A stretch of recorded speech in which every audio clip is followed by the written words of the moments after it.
Hi, everyone, and thanks for joining us for our 700th episode of People Behind the Science. I'm your host, Dr. Marie McNeely, and in this episode, I am excited to share our conversation with Dr. Debbie Senesky, originally published on May 22nd of 2017.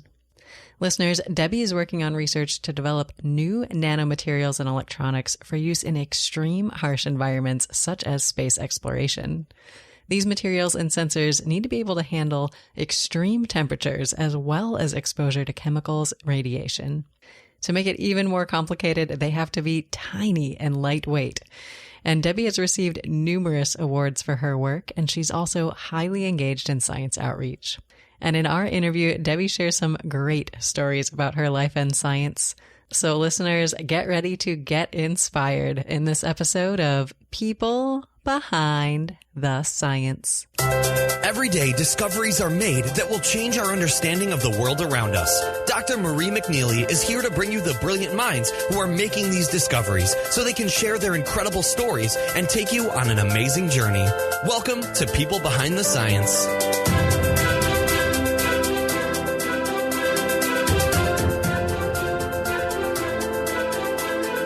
Hello, everyone, and welcome to another episode of the People Behind the Science podcast. Today, I am excited to introduce you all to Dr. Debbie Senesky. So, Debbie, thanks so much for joining us on the show today. How are you? I'm doing great, Marie. Thank you so much for having me. Well, we are excited to chat with you about your life and your science, but I want to start by giving our listeners just a little bit of background here. So listeners, Debbie is an assistant professor of Aeronautics and Astronautics at Stanford University. She received her bachelor's in mechanical engineering from the University of Southern California, and she was next awarded her master's and Ph.D. in mechanical engineering from the University of California, Berkeley. Before joining the faculty at Stanford, Debbie held positions at GE Sensing, the Berkeley Sensor and Actuator Center, GE Global Research Center, Hewlett Packard, and Delphi Automotive Systems.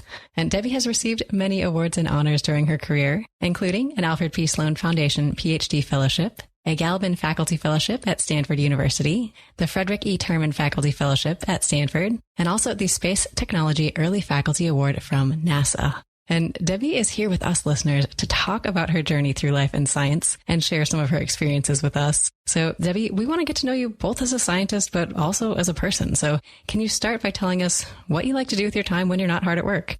So when I'm outside of the lab, I am spending time with my family. I have a 3-year-old daughter, a husband, and also a dog, a recently new addition to our family. And in my spare time, I've often turned my daughter's hobby into family activities. So she's really into swimming. And so recently we've been going on family swims whenever we can. So that's something that I do outside of my job as a professor. Also, in my spare time, I often volunteer for a nonprofit organization that I work with. The organization is called Scientific Adventures for Girls.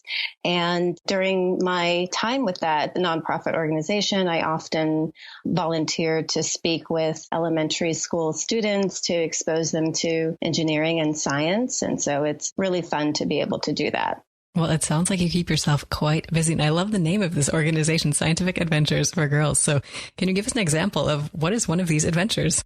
Yeah, so I recently volunteered at one of our local libraries. They focus on after school, and a group of girls and boys came to the library after school, and we did a project where we tried to teach them about the scaling of the universe. And so we went over the distance between all of the planets. And we used something as simple as toilet paper. Oh, really? So we actually rolled out a sheet of toilet paper. We marked where the sun is located. And then we marked where Earth was using the individual sheet of the toilet paper as a scale bar. And I don't recall what each sheet represents. But by the time we were done, we were all the way about 40 feet from sun. So it was pretty cool to actually go through that experiment. Well, that is awesome. I'm so glad to hear you're involved in some of these outreach efforts because I think that is so important to catch kids young and get them excited about science. Yeah, absolutely. And now we talked a little bit about your life outside of science, and it sounds like you have a lot of different activities there, but I'm curious to hear about your scientific side next. So can you tell us how you describe your work to someone who's not at all familiar with your field or with what you do? So in my work, I often describe it as I work on creating things that are tiny but tough. So we use these tiny but tough things to aid in space exploration. And the way we do that is we leverage the robust properties of a special class of nanomaterial called wide bandgap ceramic semiconductors. And we fabricate them on very, very small length scales in order to make them tiny. And their ceramic properties allow them to be tough and resistant to radiation, temperature, and chemical attack. And it's important for space exploration to make things tiny or small because it's very expensive to place things in space. It costs about $10,000 per pound. And it's also important to make these space systems tough because they're going to experience all sorts of space weather conditions and temperature swings. And so my group creates these devices and materials and also studies the impact of space-like conditions on them. Phenomenal. Well, I'm excited to chat more about some of these projects as we go through our conversation today. But I do want to talk for a bit about motivation. I think motivation is so important for scientists because there's a lot to do in a day. So I myself am always looking for sources of motivation and inspiration. So Debbie, do you have a favorite motivational quote that you can motivate us with today? Sure. And I'm always on the hunt for motivational quotes as well. So I came across a recent quote by Marie Curie. And for those of you who don't know, Marie Curie is a physicist who won the Nobel Prize in 1903 for her work on radioactive elements. She discovered 2 radioactive elements. And a quote from her states, "The way of progress is neither swift nor easy." So whenever I'm up against a wall in my research, thinking about this quote, it really can be motivating, right? It tells us that making progress is a challenge. And so it reminds us to persevere. And I think performing science and working in engineering, you're often hitting roadblocks in your work. And the ability to overcome that is really, really important. And I think she highlights that very well in her quote. Definitely. And I think it's comforting knowing that even people like Marie Curie struggled. So Exactly. Well, I love that quote. Now, you mentioned Marie Curie, and I know she has been an inspirational figure for many female scientists. Are there other mentors or maybe inspirational figures who really motivated you to pursue a career in science? Absolutely. And so as I mentioned before, I've been looking for motivational quotes and also role models throughout my career. And I've had various people throughout my career as a student and also as a professor really influence me. I've had advisors who've really motivated me to stay within engineering. And various points in my career, I often considered changing fields. So various advisors have helped me along that trajectory. And more recently, as a mother and an assistant professor, I've been looking for role models in this capacity as well. And I recently came across an article titled "My Awesomest 7-Year Postdoc, How I Learned to Stop Worrying and Love the Tenure Track." And this article was written by a professor named Radhika Nagpal from Harvard University. I believe she's a computer scientist, and I had the opportunity to meet her at a conference. And she highlighted really her strategy for managing her life as a mother of 2 and her journey as an assistant professor at Harvard. And that article really resonated with me because it highlighted just some of the challenges with work-life balance. And she also gave really specific examples of how she managed her time. And my family has actually implemented many of her tips and words of advice, and it's really, really been helpful. So I always like to mention that article to young faculty members because I think it was really helpful in my journey. That's awesome. So if you had to pick maybe one of the best working tips for yourself for managing your time, what would you recommend?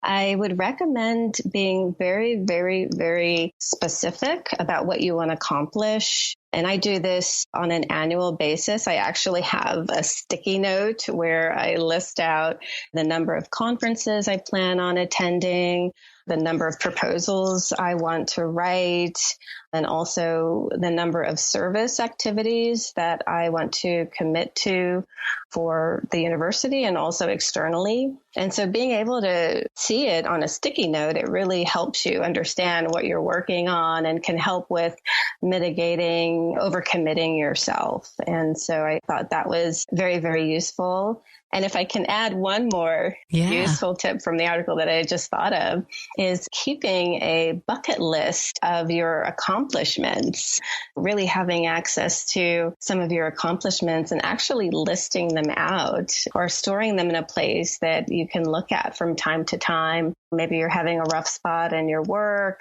And so if you can just go to that folder and say, oh, look, I accomplished this. I won this award, or I wrote this paper, or a colleague gave me a compliment on my work, etc.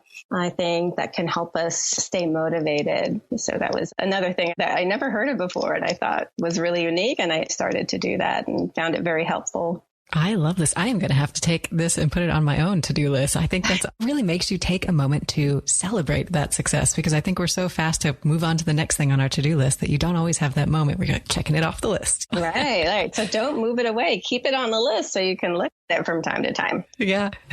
Fantastic. Thanks so much for sharing those tips with me and our listeners. And I'm curious to hear a little bit more about where your interest in science began. I mean, we talked about some of these people who have maybe motivated and inspired you over the course of your career, but where did it all start? I just want to highlight that my career is full of U-turns and uncertainty. So I'll start it off with that. So my journey as a scientist and engineer started back in elementary school and high school. I always excelled in math and science and also art. I had a large interest in art as well. And no one in my family went to college. I was the first in my family to go to college. So applying for college, I had to navigate that process on my own. And also selecting a major was a challenge for me because I honestly didn't know what engineering was. Mm-hmm. So I told the story to a colleague recently who asked me a similar question. And what I did was I actually went to the library and looked up a book about careers. And there was a list of different types of careers. And I knew I wanted to have math and science and maybe art in my career. And I saw architecture. And so I thought about being an architect. And then I saw civil engineering and saw that it was related to architecture. So I decided to choose civil engineering as my career. Eventually, I changed majors and ended up in mechanical engineering because I felt it was a little bit broader. So I switched my major to mechanical engineering for undergrad. And then during undergrad, I had the opportunity to perform research. So again, first to go to college, I had no idea what a PhD was or even graduate school. So I saw this flyer for a summer program where I could apply and do research at UC Berkeley. And I was always fascinated about the town of Berkeley. And so I applied to this program and did research for a summer in collaboration with a graduate student. And I just loved it. I was working on robotics and had a great time working with my mentor and being a part of a lab. And after that experience, I decided to go to graduate school and pursue a PhD at UC Berkeley and joined a lab and found an amazing research advisor and decided to continue on to the PhD. And after the PhD, I actually did not want to go into academia or be a professor. I had no plans in doing that.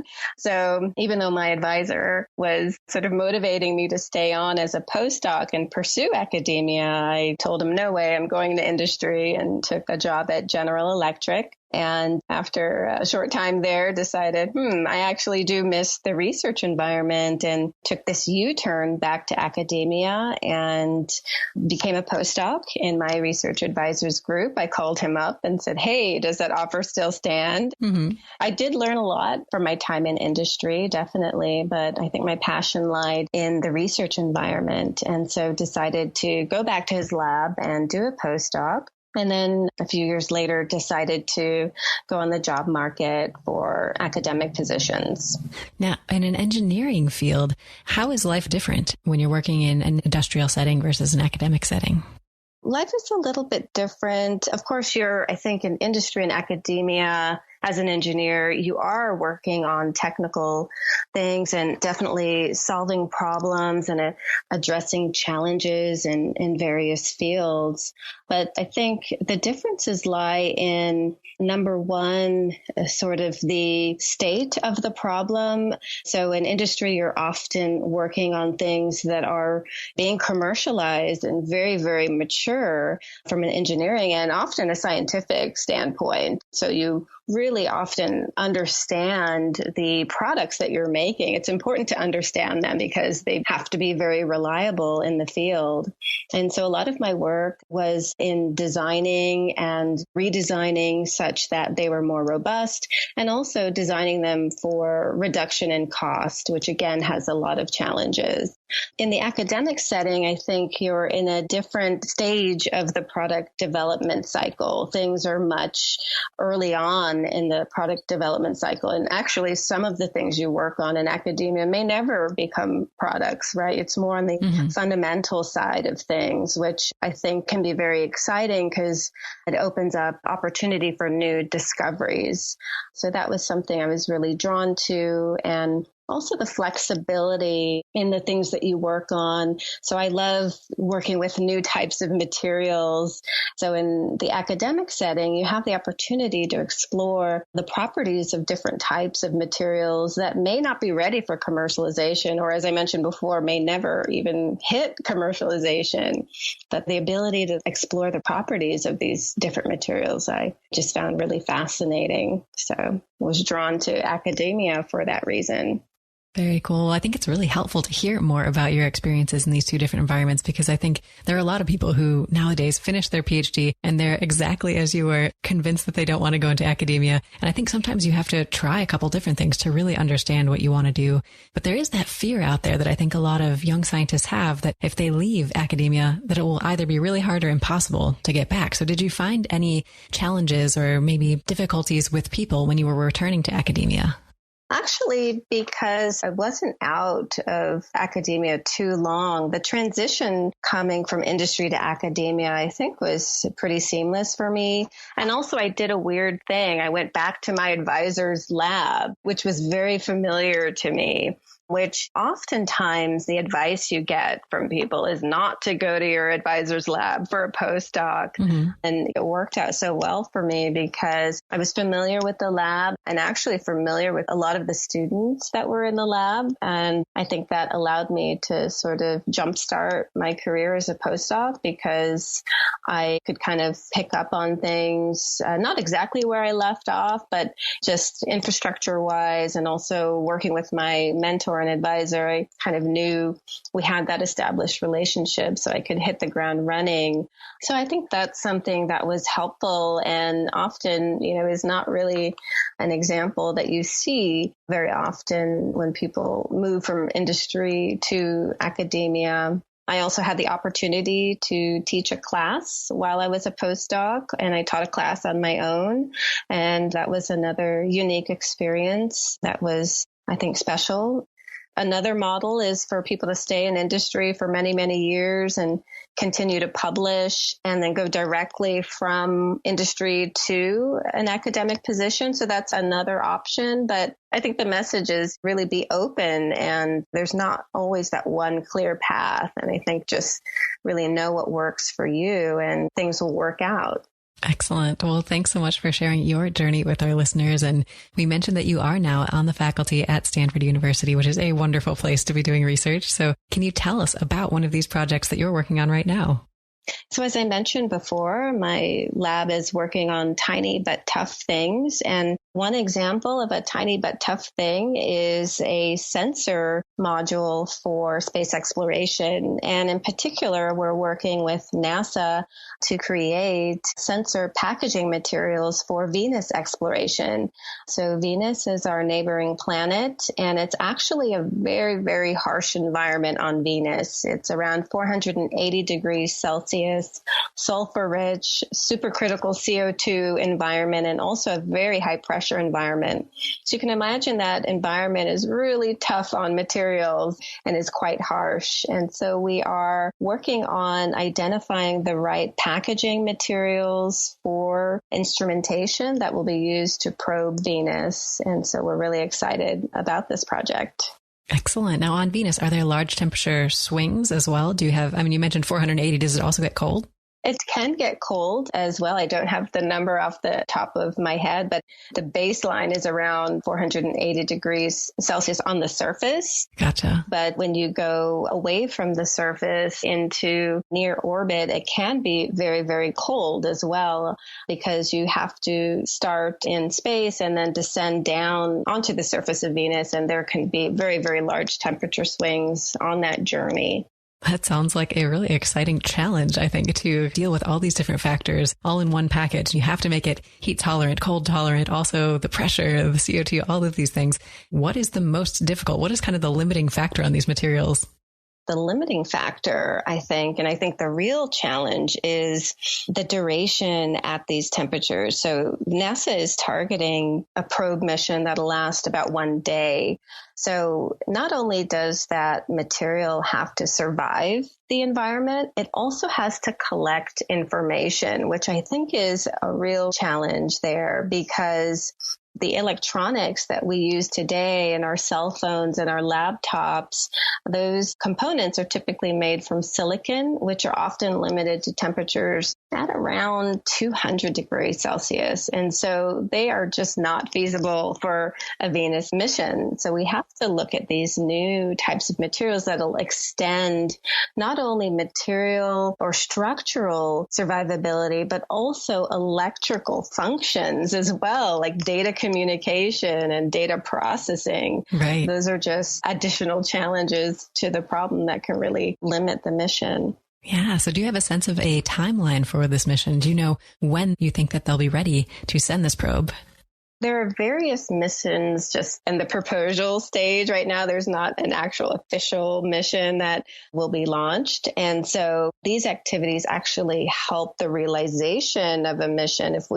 I think right now NASA is exploring the maturity of the technology, and they see these gaps, these limitations. And so some of the missions are still at the conceptual phase. And in order to achieve those missions, we really have to fill in these technological gaps. So this is where we are at this stage. Do you think it's maybe realizable within the next 100 years? I think sooner than that. Yeah. Venus is our neighboring planet. You can actually see it. Last month, it was close enough to see in the early evening. So we've been to the moon. We've been to Mars. I think it's quite feasible. We just have to fill in a few gaps and also adjust the goals of the mission so that we can use the technology that we have that will be available in the short term. And so designing the mission such that it will only last for 24 hours, for example, or maybe there's a mission where you're in orbit and you use a balloon in orbit that would then allow electronics to descend down to the surface for a short period of time. I think it would definitely happen before 100 years, so I'm hopeful for that. Excellent. Well, it's so exciting to hear more about this project, Debbie. And I'm curious, when you were growing up, did you ever have this interest in space? I think this is something that's pervasive where kids are looking through telescopes. There's this fascination with space and it's hard to avoid. So were you one of these people that ever imagined yourself in this field? Actually, I have to be honest and say no. Really? Yeah, I have to say no. Of course, I had exposure to museums and also telescopes and things. But this is a relatively new field for me, I have to say. I'm trained as a mechanical engineer, and if somebody had told me that one day you'd be a professor in aerospace, I probably wouldn't believe them. Mm-hmm. When I was applying for faculty positions, I saw an opening in aerospace, and I started to think about my research as a postdoc and actually could see openings and see how the technology I was working on at the time could actually help NASA. And so before I applied to the aerospace positions, I got in contact with some researchers at NASA through my network and started to talk to them about my research. And the feedback I got was, yes, your work could totally fit in with some of the work that we're doing here at NASA. And so it just kind of happened serendipitously. And I've learned a lot over the last 5 years within an aerospace department. And it's really, really been fun. So to be honest, yes, I think the aerospace has been pretty new to me and also very exciting. Well, I love hearing about these kind of unexpected destinations on people's career paths and the twists and the turns. So yeah. This is great. So now we made it sound like a wonderful adventure where, of course, everything has gone according to plan. And I know that that's not always the case, although it can look that way on the surface. So Debbie, I want you to tell us next about a challenge, a struggle, or a failure that you've had and how you worked through it to continue on to be a successful scientist. Sure. And just want to highlight that I've had multiple failures throughout my career. And I think it's all about perseverance. And so one example is in my academic job search. So for some of you that don't know, typically people will apply for faculty jobs in the winter timeframe. So around December, January is when the applications are due. So towards the end of my postdoc, applied for academic jobs, and I got a few interviews, got positive reviews on my performance during the interview, but unfortunately it didn't lead to an actual offer or a position. And so that round, that whole year of interviewing and applying was not successful. So the next year came around and I actually wasn't sure if I wanted to apply again. I was a bit discouraged. And through the encouragement of my husband, he actually really encouraged me to try again. So I said, okay, I'll try again, and resubmitted and went on the market one more time, and it resulted in an offer the second time around. So if I hadn't applied that second time around, I wouldn't be where I am today. So I'm really glad that I took the risk to apply again and took a step forward, and it worked out. So I think, again, it's just pointing to that quote we talked about earlier from Marie Curie, the way of progress is neither swift nor easy. So again, continuing to persevere and doors might open for you. Absolutely. And I think that persistence is so important just in general in science. But is there anything else that you think may have been different or may have helped you that second time around? Was there anything else that you maybe learned in that first round that you were able to use to get that position successfully when you tried again? In my first round, I actually primarily applied to mechanical engineering departments and not aerospace. So the second time around, I included aerospace engineering departments in my search. And so that, again, opened up this new area and also opened up additional opportunities for my research to address really challenging problems. And so I learned from the first time to really broaden up the fields that I applied to. And so I think that flexibility and openness really worked in my favor. And I see that quite often now in the academic job market, is that you're seeing candidates come from different fields, enter a particular department. Also, we're seeing this in students as well. The barriers between different departments are very blurry. I have students in my group from various disciplines within engineering. And so I think that really helped me the second time around. I think that's great. I love to see these silos coming down. I think that's really helpful for starting to form these strategic collaborations and things for these complex research projects. Right. Well, wonderful to hear about how you worked through one of these challenges in your own career, Debbie, but we don't just want to talk about your difficult times. So I do want you to tell us next about one of these successful moments in science that meant a lot to you, whether it was a big win or even just a small victory. I'll tell you about a recent success. So my work was recently highlighted in the Stanford News. There was a news article about my research on tiny and tough things for space and Venus exploration. And after that article came out, there are other articles, for example, in space.com, which is a web-based news site that discusses space. And so our work was highlighted there recently as well, based on the Stanford News article. So it was pretty nice to see acknowledgement of my work in the space community as well. Was this one of your bucket list accomplishments? Actually, I need to add that to my bucket list. Yeah. It's going in there.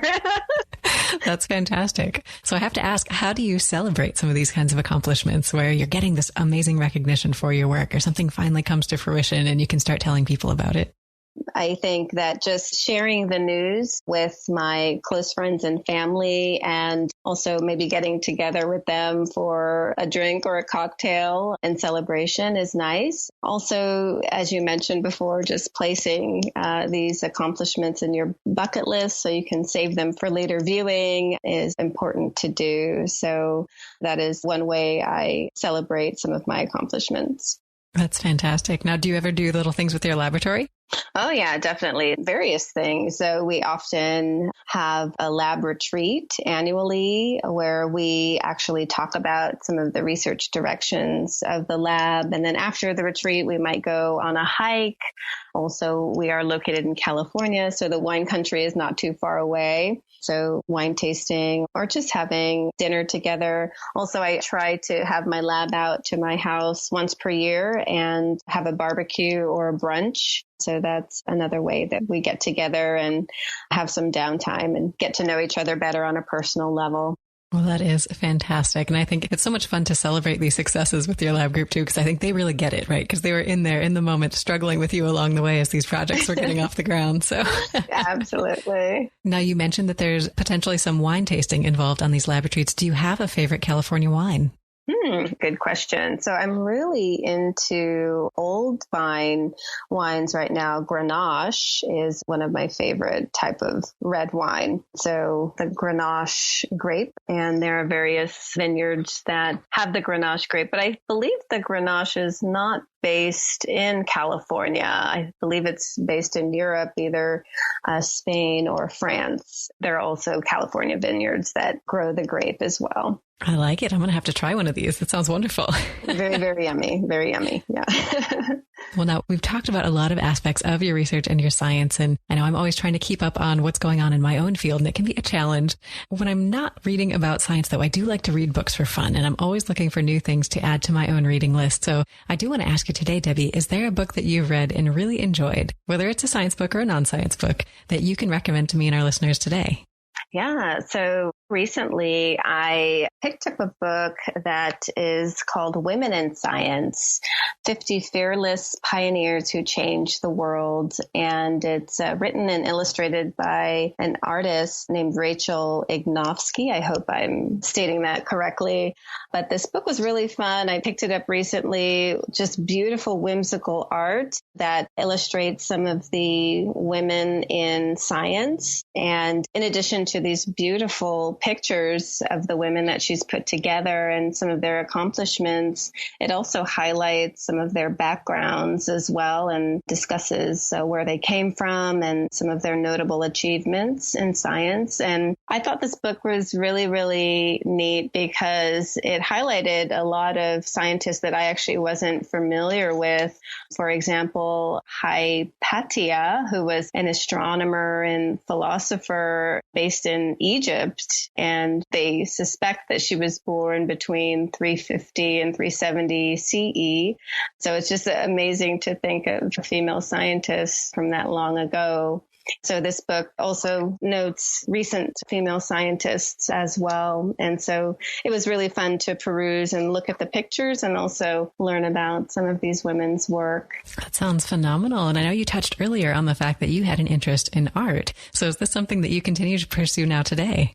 Yeah. So again, this book, I was definitely drawn to it from its artistic rendition of some of these female scientists. So in my downtime, I do art as well. In particular, I've picked up something called relief printing, where you can take a block of wood or a block of linoleum and carve an illustration into it. And you're basically creating a stamp out of that block of wood or linoleum. So you can carve it and create any image that you want, and then you can put ink on it and then transfer it to the paper.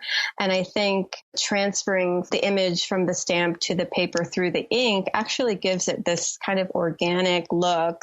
I really like that technique. So if I have some downtime, I try to do that art process. It's called relief printing. And I actually taught myself the process. You can YouTube videos on how to do it. So that's pretty fun. Oh, that sounds fun. I love talking to scientists who kind of dabble in both worlds, the science and art, because I think it is so nice to maybe take a step back from the critical analytical way of thinking and kind of let your creative side out too. So now we've chatted about your career in some of the different places that you've gone for your scientific training. And I think travel is an important part of the life of a scientist. So I love talking about all the different places that scientists have been. So if you think back, Debbie, along your career, all the different places you've been for science, is there one that really stands out in your mind as your absolute favorite that you want to tell us about?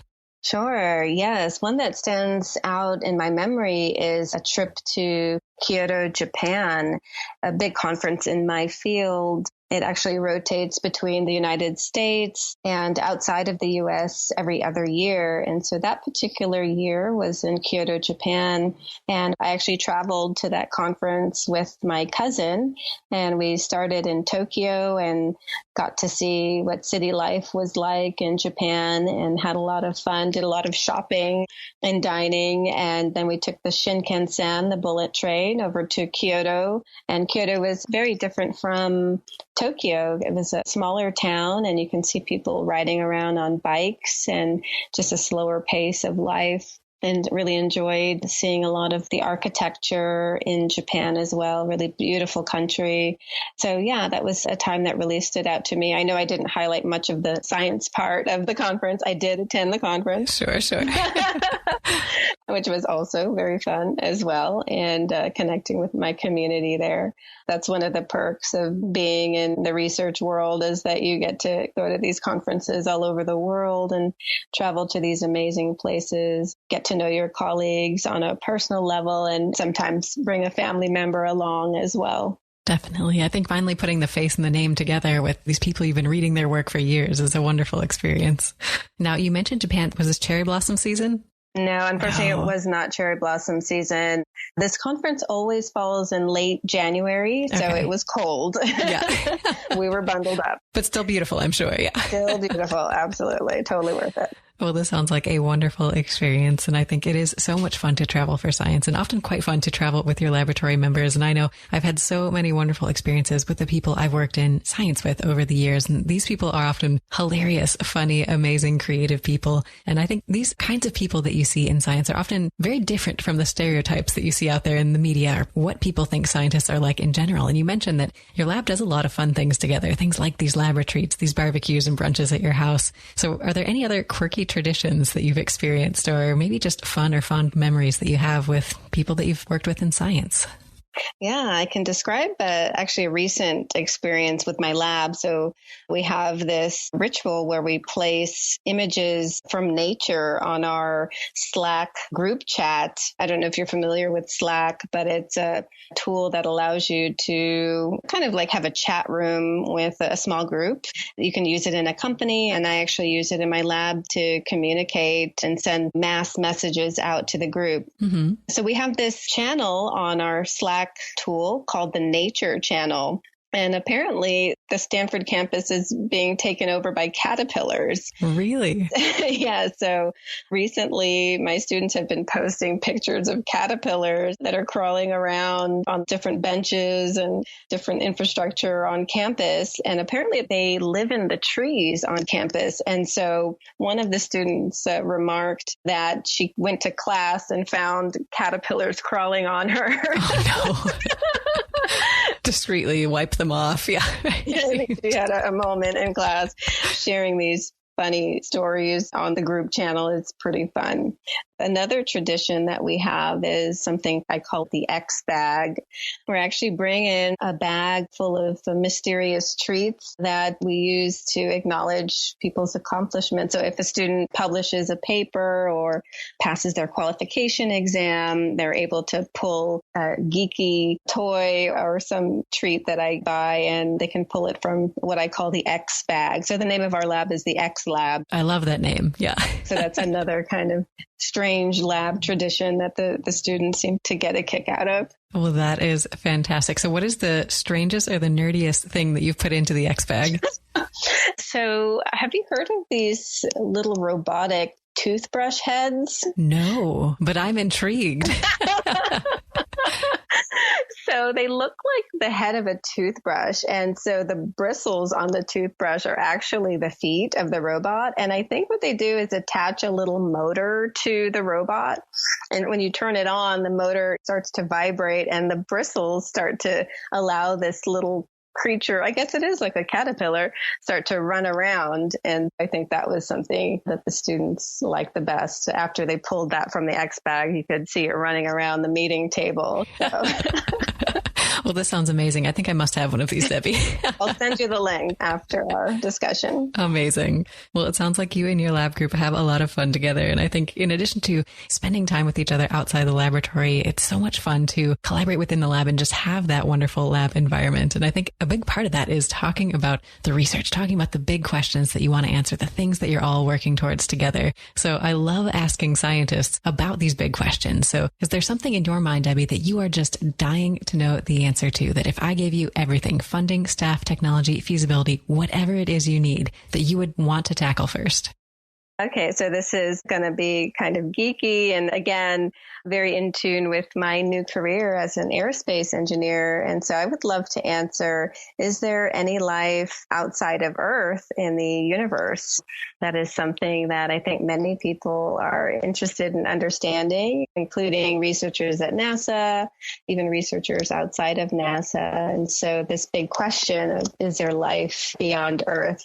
I think it would be very interesting to find out, and even find out if there was life beyond Earth. I think that would be really neat. Again, the Mars rover and understanding as we get information from the Mars rover, I think these kinds of big missions really can help us answer some of these huge questions. Absolutely. So is there a place that you have in your mind kind of singled out that you would want to look first?